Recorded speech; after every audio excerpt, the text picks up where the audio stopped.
ಸಾಗಲೇಬೇಕೆಂದು. ನಿನ್ನೆ ಈಗಿಲ್ಲ, ನಾಳೆಯೂ ತಿಳಿದಿಲ್ಲ, ನೀನು ನೀನಾಗಿ ಬಾಳಲೇಬೇಕೆಂದು.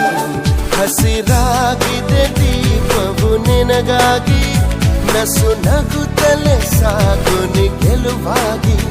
ಹೊಸ ತಂಗಾಳಿ ಹೇಳಿದೆ ಮೆಲುವಾಗಿ, ಈ ಬಾಳುಂಟು ಬಾಳುವ ಸಲುವಾಗಿ. ಕಿವಿ ಮಾತೊಂದು ಹೇಳಲೆ ನಾನಿಂದು, ದಾರಿ ನಿಂತಾಗ ಸಾಗಲೇಬೇಕೆಂದು.